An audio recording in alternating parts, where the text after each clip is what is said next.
میں نے اس طرح کیا، تو شیطان کہتا ہے تو نے کوئی بڑا کام انجام نہیں دیا۔ پھر ان میں سے کوئی آتا ہے، کہتا ہے میں نے فلاں آدمی کو اس وقت تک نہیں چھوڑا جب تک کہ اس کے اور اس کی بیوی کے درمیان جدائی نہیں ڈلوا دی۔ شیطان اسے اپنے قریب کر کے کہتا ہے ہاں تو نے بڑا کام کیا ہے۔ یاد رکھیے گا یہ رشتہ بہت نازک ہے، اور اس رشتے کو توڑنے کے لیے شیاطین ہمیشہ بڑے پیمانے پہ کام کرتے ہیں، اور تاکہ اس جھوٹ کی طرف ان کے دل مائل ہوں جو آخرت پر ایمان نہیں رکھتے، اور تاکہ وہ اسے پسند کریں، اور تاکہ وہ بھی برائیاں کریں جو یہ کرنے والے ہیں۔ اللہ تعالیٰ نے اس کا مقصد بتا دیا ہے کہ جو آخرت کی طرف مائل نہیں ہوتے وہ اس جھوٹ کی طرف مائل ہو جائیں، یہ ابلیسی ایجنڈا ہے۔ اور اصل ایجنڈا کیا ہے؟ تاکہ وہ بھی برائیاں کریں جو یہ کرنے والے، تاکہ سب ایک برابر ہو جائیں۔ افغیر اللہ ابتغی حکما وہو الذی انزل الیکم الکتاب مفصلا، تو کیا میں اللہ تعالیٰ کے سوا کسی اور کو منصف تلاش کروں، حالانکہ اس نے تمہاری جانب یہ کتاب مفصل نازل کی ہے؟ اور جن لوگوں کو ہم نے کتاب دی ہے وہ جانتے ہیں یقیناً وہ آپ کے رب کی طرف سے برحق نازل کی گئی ہے، لہذا آپ شک کرنے والوں میں نہ ہوں، اور آپ کے رب کی بات سچائی اور انصاف میں مکمل ہے، کوئی اس کی باتیں بدلنے والا نہیں ہے، اور وہی سب کچھ سننے والا ہے، سب کچھ جاننے والا ہے۔ رب کی باتیں اللہ تعالیٰ کی دی ہوئی خبریں ہیں، اس کے احکامات، اس کے وعدے، اس کی وعیدیں ہیں۔ اللہ تعالیٰ کے سارے احکامات عدل اور انصاف پر مبنی ہیں، اور اگر آپ اکثریت کی اطاعت کریں جو زمین میں بستے ہیں، میجورٹی کی بات ہے، توجہ دیجیے گا، اگر آپ میجورٹی کی بات مان لیں تو وہ آپ کو اللہ تعالیٰ کے راستے سے بھٹکا دیں گے۔ وہ تو محض گمان کی پیروی کرتے ہیں اور محض قیاس آرائیاں کرتے ہیں۔ ہمارے یہاں میجورٹی ڈیسیجنز کرتی ہے، جمہوریت اسی کو کہتے ہیں۔ جمہوریت میں 51% لوگ جو رائے دے دیں اس کو قبول کیا جاتا ہے، اور ہمارے یہاں آپ دیکھیے جیسے کوئی چیز ٹاپ ٹرینڈ بن جاتی ہے نا، سب لوگ اس کے پیچھے لگ جاتے ہیں۔ ایک عجیب بھیڑ چال ہے ہمارے اس دور میں، اگرچہ ہر دور میں رہی ہے، لیکن ہم سوشل میڈیا کے دور میں رہتے ہیں، اور ایک ایسے دور میں جہاں میڈیا اہم کردار ادا کرتا ہے۔ تب آپ دیکھیے حق اور باطل میں فرق کرنے والی کیا چیز ہے، پہچان کیا ہے؟ لوگ اسی کو حق کہتے ہیں جس کو 51% لوگ حق کہتے ہیں، یعنی زیادہ لوگ جس کے بارے میں بات کر رہے ہوں، سب لوگوں کی رائے اسی کے موافق ہو جاتی ہے۔ تو اللہ تعالیٰ نے یہاں ہدایت دی ہے کہ اگر آپ میجورٹی کی اطاعت کریں گے جو زمین میں بستے ہیں تو وہ آپ کو اللہ تعالیٰ کے راستے سے بھٹکا دیں گے۔ اب آپ دیکھیے کہ میجورٹی آج ہمیں کس راستے کی طرف لے جانا چاہتی ہے۔ بات تو میجورٹی کی ہے، ساری دنیا کے ممالک ایسا کر رہے ہیں، ہم بھی ویسا ہی کریں گے۔ عقل کا تقاضا تو کچھ اور ہے، تحقیق کرنی ضروری ہے، حق تک پہنچیں، حق کی زمین پر کھڑے ہوں، سچائی کی زمین کو نہیں چھوڑنا۔ وہ تو محض گمان کی پیروی کرتے ہیں اور محض قیاس آرائیاں کرتے ہیں۔ یہ آیت کریمہ دلالت کرتی ہے کہ کسی گروہ کی کثرت اس کے حق پر ہونے کی دلالت نہیں کرتی۔ یقیناً آپ کا رب ہی خوب جاننے والا ہے جو اس کے راستے سے بھٹکتا ہے، اور وہ ہدایت یافتہ کو بھی خوب جاننے والا ہے۔ چنانچہ اس میں سے کھاؤ جس پر اللہ تعالیٰ کا نام ذکر کیا گیا ہو، اگر تم اس کی آیات پر ایمان رکھنے والے ہو۔ اللہ تبارک و تعالیٰ نے اہل ایمان کو ایمان کے تقاضے پورے کرنے کا حکم دیا ہے، کہ حلال مویشیوں کا گوشت کھائیں جن پر ذبح کرتے وقت اللہ تعالیٰ کا نام لیا گیا ہو، اور تمہیں کیا ہے کہ تم اس میں سے نہ کھاؤ جس پر اللہ تعالیٰ کا نام ذکر کیا گیا ہے، حالانکہ یقیناً وہ تفصیل سے تمہیں بتا چکا ہے جو اس نے تم پر حرام کیا ہے، سوائے اس کے جس کے لیے تم مجبور کر دیے جاؤ، اور بلا شبہ بہت سے لوگ یقیناً اپنی خواہشات کے ساتھ بغیر کسی علم کے گمراہ کرتے ہیں۔ یقیناً آپ کا رب حد سے گزرنے والوں کو زیادہ جاننے والا ہے۔ یہ آیت کریمہ ہمیں دلیل دیتی ہے کہ اشیاء میں، چیزوں میں اصل چیز اباحت ہے، یعنی جب تک اللہ تعالیٰ کی طرف سے کسی کے حرام ہونے کا فیصلہ نہ آ جائے ہر چیز استعمال کی جا سکتی ہے، اور جس چیز پر اللہ تعالیٰ خاموش ہے وہ حلال ہے، کیونکہ اللہ تعالیٰ نے حرام کی تفصیل بیان کر دی ہے۔ اور تم گناہ کے ظاہر کو بھی چھوڑ دو اور اس کے باطن کو بھی۔ جو لوگ گناہ کماتے ہیں یقیناً انہیں اس کا جلد بدلہ دیا جائے گا جو وہ کیا کرتے تھے۔ بڑی اہم بات ہے گناہ کے ظاہر اور باطن کو چھوڑ دینے کی۔ سیدنا عبداللہ نے کہا کہ اللہ تعالیٰ سے زیادہ کوئی غیرت مند نہیں، اسی وجہ سے اس نے بے حیائیوں کو حرام قرار دیا ہے، خواہ وہ ظاہر ہوں یا پوشیدہ۔ صحیح بخاری کی 4634 نمبر حدیث سے ہمیں پتہ چلتا ہے کہ بے حیائی کے کام پر اگر کوئی غیرت مند انسان بھی ہوگا نا تو وہ ریاکٹ کرے گا، اور اگر بے حیائی کو آپ کی جانب سے کسی قسم کا رد عمل نہیں ملتا بلکہ آپ اسے اپنے لیے ضروری خیال کرتے ہیں تو آپ کو اپنی غیرت کا جائزہ ضرور لینا چاہیے۔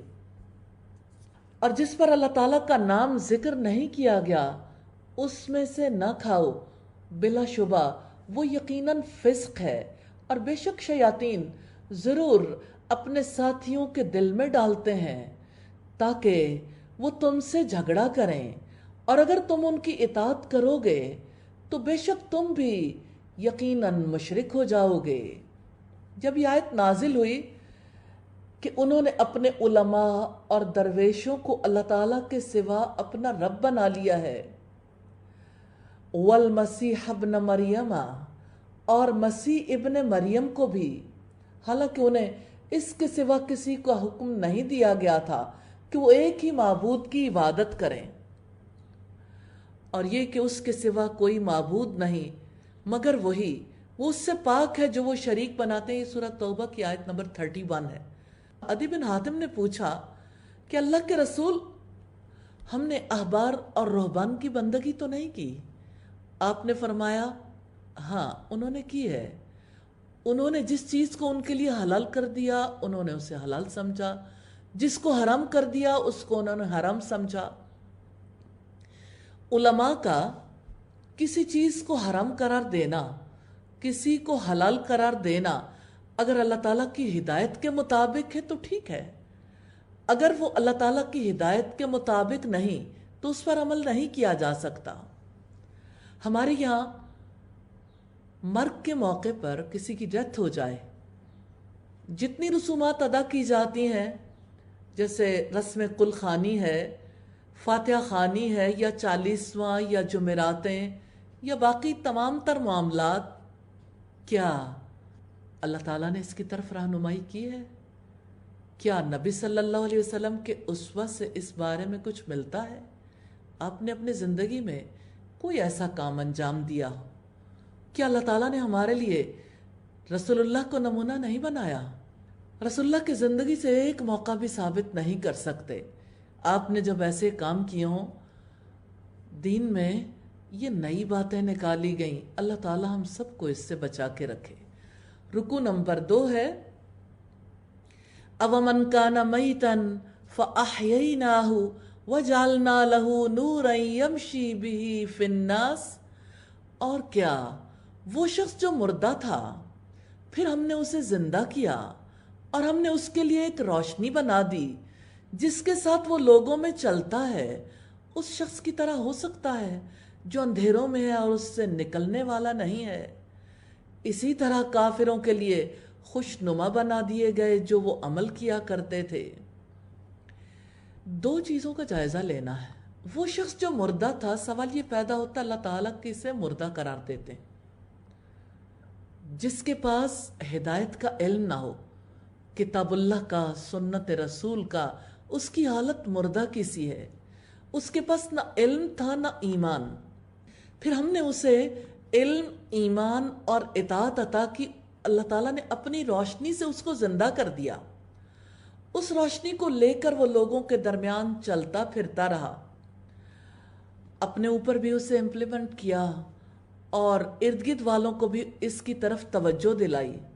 کیا ایسا شخص اس کے جیسا ہو سکتا ہے جو نہ علم رکھتا ہو، یعنی جاہل ہو، گمراہ ہو، کافرانہ کام کرتا ہو اور گناہوں کی تاریکیوں میں ڈوبا ہوا ہو؟ یقیناً دونوں برابر نہیں ہو سکتے۔ تو مردہ سے مراد ایسا شخص ہے جس کا دل حق سے غافل ہو، اور ایمان اس کائنات کی اصل قوت کا یقین کرنے، اس کے ساتھ جڑ جانے کا نام ہے۔ ایمان دراصل نور ہے جو انسانوں کی آنکھیں کھول دیتا ہے، جس سے انسان اس کائنات کی سچائی کی جستجو میں لگ جاتا ہے اور اس حقیقت کو پا لیتا ہے۔ اپنی حقیقت، اپنی زندگی کی حقیقت اور زمین پر ہونے والے واقعات کی حقیقت اور زمین پر جاری اس کے قانون کو سمجھ جاتا ہے۔ مثال کے طور پر آج سب کے لیے یہ فیصلہ کرنا کس قدر مشکل ہے، ہم جن حالات سے گزر رہے ہیں اس کے بارے میں ڈیفرنٹ اپروچز ہیں نا۔ ایک سائنٹیفک اپروچ ہے، ایک وہ طریقہ کار ہے اس کا انالیسس کرنے کا جو اللہ تعالیٰ نے وحی سے اپنے رسول کو بتایا، جو ہم تک پہنچا۔ سادہ سی بات ہے، فرق اتنا ہی ہے۔ اس کائنات میں جو کچھ ہوتا ہے اللہ تعالیٰ کی مشیت کے بغیر نہیں ہوتا، اور اللہ تعالیٰ نے کائنات میں ہونے والے تمام واقعات کی تقدیر لکھ رکھی ہے، اور زمین و آسمان کی پیدائش سے 50,000 سال پہلے۔ دوسری بات یہ ہے کہ زمین میں ہونے والے اور انسانی زندگی میں پیش آنے والے حالات و واقعات میں عام طور پر جو انالیسس کیا جاتا ہے، تجزیہ کیا جاتا ہے، وہ ظاہری اسباب کی بنیاد پر ظاہری سبب کو دیکھتے ہیں، مسبب الاسباب کو نہیں دیکھتے۔ اور ایک اور چیز نہیں دیکھتے، کسی کام کا ہونا نظر آتا ہے، جیسے وبا، پینڈیمک جو ہے، یہ اتنی بڑی آفت جو ہے، اس کو سب ایکسپیرینس کر رہے ہیں، لیکن یہ وبا کیوں آئی؟ سب کا دھیان ایک وائرس پر ہے۔ اس وائرس کی وجہ سے پوری زمین کے باشندے تکلیف میں مبتلا ہیں، لہذا وائرس پر ریسرچز ہو رہی ہیں۔ اللہ تعالیٰ رحم فرمائے ان پر جو ریسرچز کر رہے ہیں اور اس کی دوا تلاش کرنے کی کوشش کر رہے ہیں۔ یہ ایک انداز ہے سوچ کا، درست ہے، غلط نہیں ہے، لیکن آپ یہ دیکھیے کہ گاڑی ایک ٹائر پہ تو نہیں چلتی نا۔ ہماری زندگی کی حقیقت محض مادی نہیں ہے، مادی اعتبار سے تو یہ اپروچ درست ہے، لیکن ہمارے اندر ایک روح ہے، ہمیں اللہ تعالیٰ نے عقل عطا کی ہے، اور اس کائنات میں اور زمین پر ہونے والے واقعات میں ہمارے طرز عمل کا دخل ہے۔ جانتے ہیں کیسے؟ پچھلی قوموں کے حالات پڑھنے سے پتہ چلتا ہے کہ انسانی رویوں کی وجہ سے اللہ تعالیٰ نے ان کے لیے ایسے فیصلے کیے جس کی وجہ سے مومنوں نے نجات پائی اور کافر ہلاک ہو گئے۔ زمین پر اس سے پہلے بھی بہت سی آفتیں، بہت سی مصیبتیں آتی رہیں۔ ہمیں اللہ تعالیٰ کی کتاب بتاتی ہے کہ جو مصیبت بھی تم پر آتی ہے تمہارے اپنے ہاتھوں کی کمائی ہے، یعنی اپنے رویوں کا جائزہ لو، اپنا محاسبہ کرو، ہم کن حالات میں تھے، ہم نے کیا کیا۔ سلیم الفطرت انسان